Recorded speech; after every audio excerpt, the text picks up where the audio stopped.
So for the second and final introduction video to APA formatting, I just wanted to make it clear that when you use block quotations, you should use them mindfully.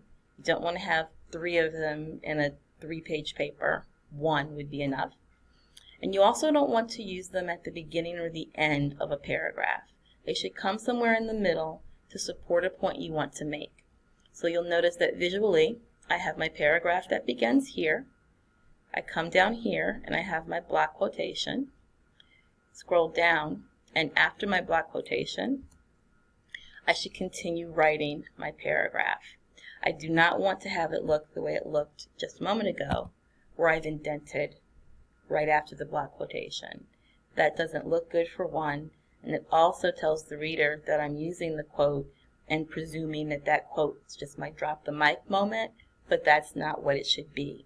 It should be a quote you're going to respond to make a larger point. The next thing we're going to look at, sort of the final thing and why it's in a second portion of a video, is the reference list. So you do not call this last page the bibliography or the works cited page. It is your reference page.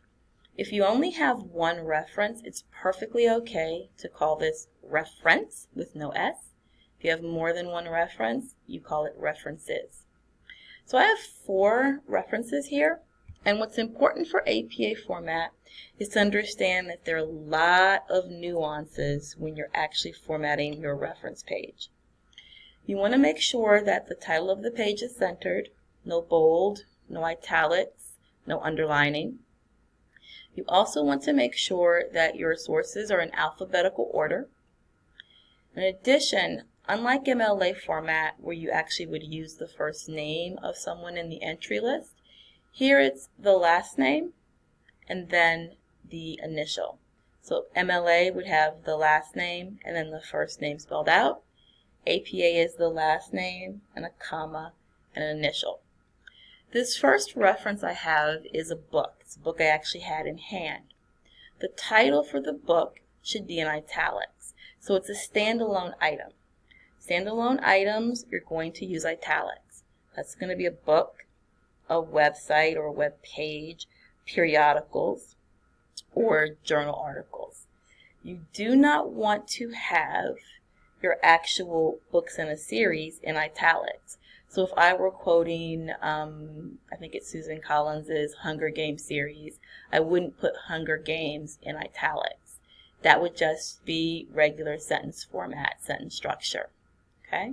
So standalone books, italics, books in a series, not italics. You'll notice that I also want to make sure I'm giving the reader the source of this information. Where did it come from? So this was New York, published in New York, Random House, U.S. Random House, followed by a period, and then I have the original work was published in 1965. I need to also have a period at the end of this entry. That's a pretty good example for a book you have in hand. Now, the one after that is also a book. It's italicized, but I'm telling the reader it's the second edition. Notice that I've got a period after edition, and then I have a period after the parenthetical. Here I was not able to get the year, and I can't quite remember why, but I'm going to put the city and the state, followed by my colon, and then the publishing company, followed by a period. The point is you want to give the reader as much information as you can so they can actually go and look at your sources. They may find that you used a source that was fantastic and they'd like to access that source as well. So for them to access that, they need to be able to find it. That's a large part of why you need to do very good entries for your reference list. The next entry is actually from an online source. It's from Psychology Today. And you'll notice that here, the title of the article I'm referencing is not italicized, nor is it in quotation marks. It's basic sentence structure, meta-thinking, colon, what to do when you think too much. So I didn't capitalize the letters in every word. I didn't capitalize do or when or you or think or to or much. It's just basic sentence structure, followed by a period. But then I need to italicize the source. It was Psychology Today, and I need to tell the reader where I retrieved it from. It's always a good idea if you have the URL or the DOI, which is a database object identifier, that you include that in your entry. You do not end with a period for that entry. You simply put the URL. It's okay for you to have the URL in blue with the underlines. Perfectly okay for it to look like that. My last entry is from a journal.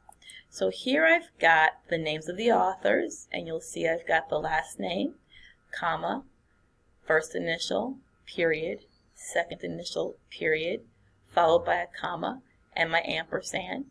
If I had several authors, I could list them all, or I could say Williams, comma, A, period, R, period, comma, et al. At some point. And then I want to put the year in a parenthetical, it's the year of publication. And you'll notice that this journal article, similar to the article I got from the website, is not in italics and not in quotation marks. It is basic sentence structure. The journal I got it from is actually in italics. So this is from the Lancet. And you'll notice that the actual edition, the journal edition of the Lancet, I have to also have in italics. I follow that with a comma and the page numbers that I got this from, and then I'm going to have my database object identifier and no period. So you've gotten a pretty good introduction, I think, to APA format, but I may be a little biased. But the point I want to make is there's so many differences with respect to how you format things. I would strongly encourage you to look at your school's information on formatting, or go to apastyle.apa.org. So it's APASTYLE period APA period ORG. It is a wonderful site with great information. At the end of the day, when you are writing in any formatting style, you want the reader to believe you have credibility. And the way in which you do your in-text citations and your reference list or your works cited list makes it clear to the reader that you are more than ready to be a part of a larger rhetorical conversation because you're following the guidelines that other people within the discipline are following. Thank you so much for listening to both parts of this video, and I really appreciate the time that you gave to me. Please take care, and I'll see you in the next video.